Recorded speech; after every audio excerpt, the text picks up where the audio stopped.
It's fillet time now. This is gonna be the largest grouper catch and cook in the history of YouTube. And Jason's gonna show you how to fillet it, because I've never filleted a grouper this big. You fillet them this big, so how do you leave them hanging? Yeah, leave them hanging, man, because this. How much does fillet weigh? Well, so yeah, off of this fish, this fillet right here is probably gonna be 65 to 75 pounds. Really? Just this fillet.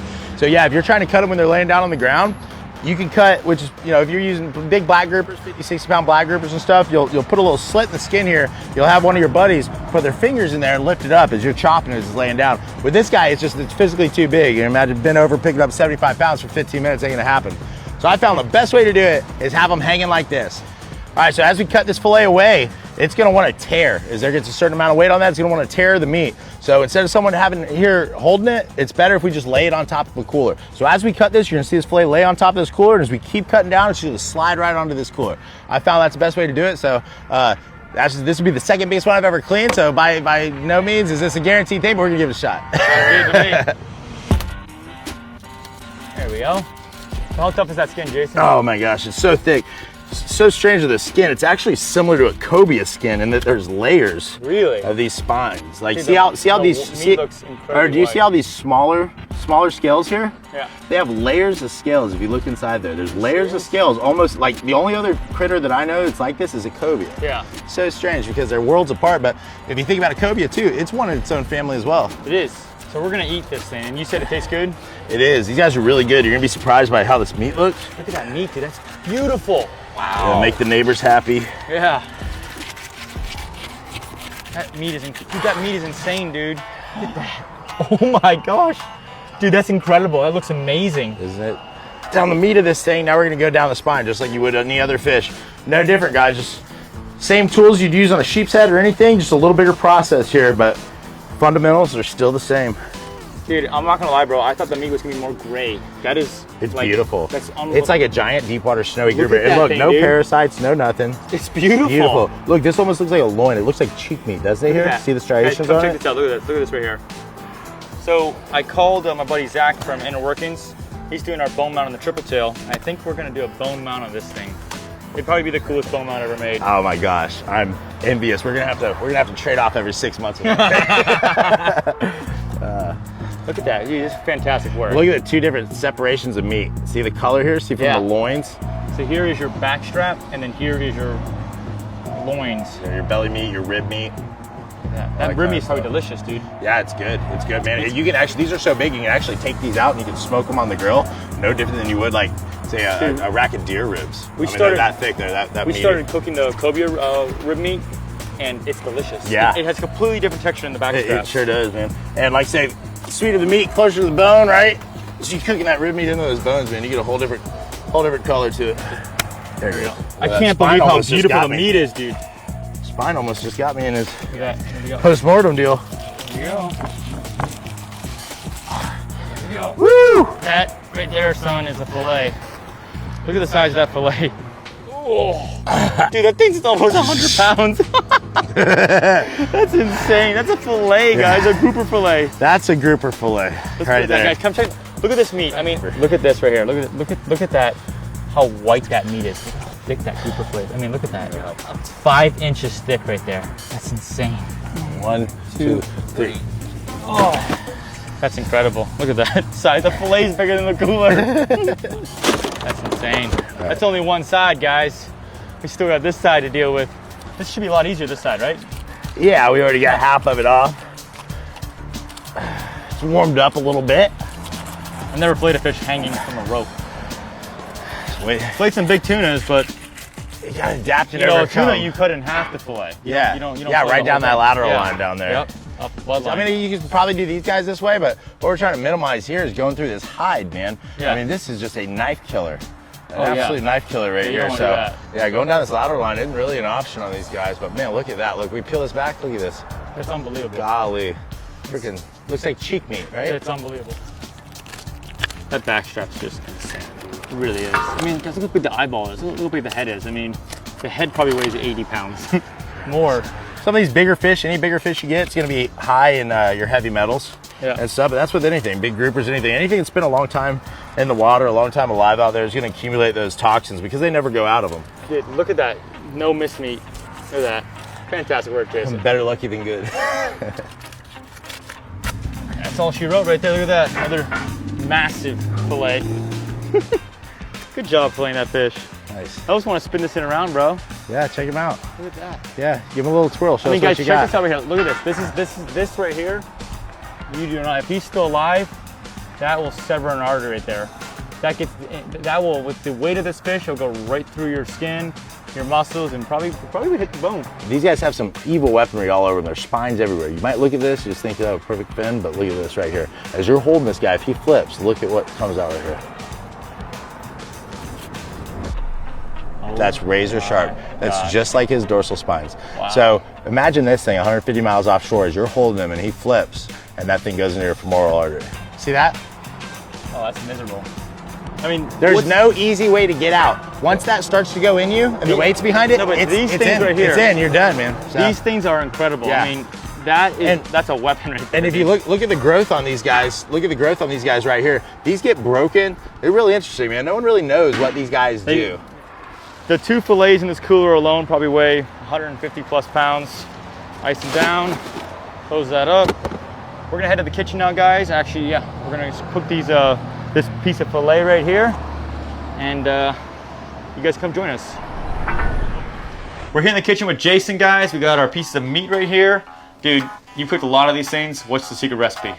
So the first thing you want to do is get the fillets down to manageable sizes. Obviously, you guys saw how thick those fillets were. They're like this thick. You just can't pop that in the oven. It's not going to work. It's not manageable. No, it's not.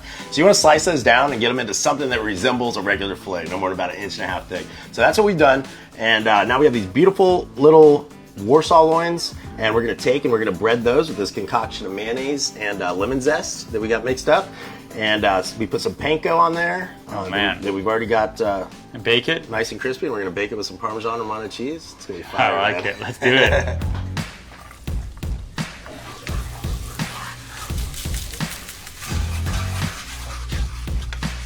All right, so we got our portion sizes right here. Now we got our concoction of mayonnaise with some lemon zest in there. We're going to coat that real nice. You don't want to put too much on there. You just want to have enough of it so that panko has something to bite on. And we're not going to put any on the bottom.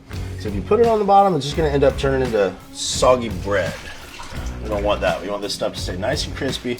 That's why we pre-toasted this panko in here. You can see that that's usually not the color of panko, because we've added butter, about 4 tablespoons of butter, and some garlic to that. We pre-toasted that panko. So that's going to make sure that these baked fish are nice and crispy, just like they would be if you're frying them.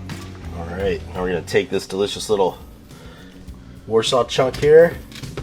Make sure you get this panko all up around it, but try not to get too much on the uncoated side of the fish. We're going to add a little extra on top here. Make sure that gets nice and stuck to it. That's going to make sure this thing is wonderful and crispy with nice, tender, flaky Warsaw grouper inside. Voila. Already looks good. We didn't really make this clear in our last video where you saw us catch this fish. Warsaw, you're allowed to keep 1 per day in the Gulf of Mexico, and it counts against your grouper aggregate. So you're allowed 4 grouper per day, and Warsaw can be one of them. You're only allowed 1 per vessel, and you know that's, like I said, you only need 1. You saw what we caught. If you can't keep more than that, I mean, you're not gonna be able to do anything with it. Yeah, there's not a ton of people harvesting these things, man. I mean, no, there isn't. They're running so far out there, the equipment needed to do it. So we're 140 miles offshore. Yeah, I mean, well, 140 nautical miles. It's a long way. So, you know, it's awesome to be able to bring these things back and give even experienced fishermen something that maybe they've never tried, maybe they've never had. All right, guys, so we got this awesome looking Warsaw all coated up with our panko here. We're gonna throw that in the oven now at about 350 degrees, well, exactly 350 degrees, for about 20 minutes. And we're gonna pull it out, put a little Parmesan Romano cheese on it, throw it in for another couple minutes to brown it. All right, guys, so we got these pine nuts in here. We're gonna add to our orzo. We're just roasting these things stovetop right here. It's gonna be awesome with that Warsaw grouper. Whenever you're toasting these pine nuts, you just wanna make sure that you got these about on medium heat and you're just constantly stirring them. Because if you walk away for even a second, they're gonna burn. So it only takes about 2 minutes. Not too long.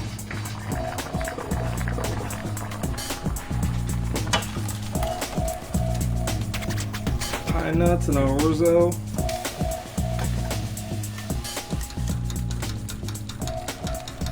All right, so our timer just went off for 20 minutes there. We're gonna go ahead and take these guys out and add some Parmesan Lots of cheese, Jason. Lots of cheese. All right, so this one's gonna be yours. You pretty much don't even need the fish. You just need to cook the cheese and maybe top it with fish. All right, guys, now we're gonna throw this thing back in the oven here. Just let that cheese brown. Look at that. Which one's Josh's? I don't know. All right, throw that back in there. We're gonna throw that in. Kind of just wanna watch it, you know. It should take two to 4 minutes, something like that. If it's any longer, throw it on broil. And that's gonna brown that, toast that cheese, make it look delicious. Well, we got it on broil right now. Leave the oven cracked like this. That way that burner stays on. If you close the oven, sometimes it'll shut off at like 500 degrees. So we just want that thing to stay on. We're just gonna sit here and watch this cheese. So it's starting to brown right now. It's absolutely perfect. Oh wow, that looks great, dude. Yeah, I'll take that out. Looks fantastic. Yes, sir.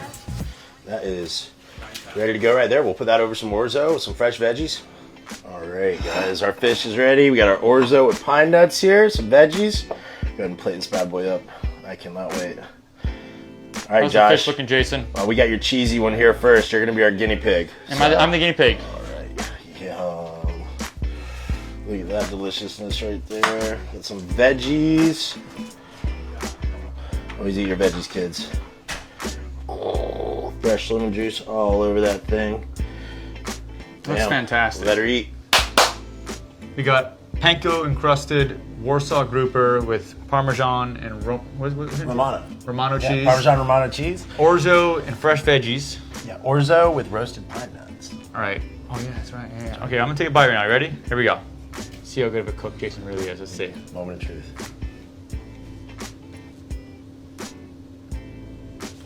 I got nothing. That's good. That's good. That is good. The flakes are huge. They're huge. Oh man. That's nice. You did a good job. Thanks, buddy. You know what? Any deep water fish like that, it's gonna taste phenomenal. Yeah. I mean, this was literally the biggest grouper fillet I've ever seen in my life. How much did that fillet weigh? Like 70 pounds? Yeah, something like that. I mean, I couldn't even pick it up. Yeah, but it took both of us to get it in the What a spectacle, man. You know what's funny is most people, when they see the picture of the Warsaw, like, oh, that thing's full of worms. You can't eat that. I didn't see a single worm in it. No, that people are really surprised, man. They always tell me that's like one of the biggest comments. One of the first things they're like, you know, it's got to be full of worms. Ooh, gross. Like, why would you eat it? But surprise, it's not. I mean, you guys are gonna see. You guys saw in the video when we filleted it. Yeah. I mean, there's nothing to be found. It's beautiful white meat. It's absolutely gorgeous, and it tastes even better than it looks. It's freaking good. It is good.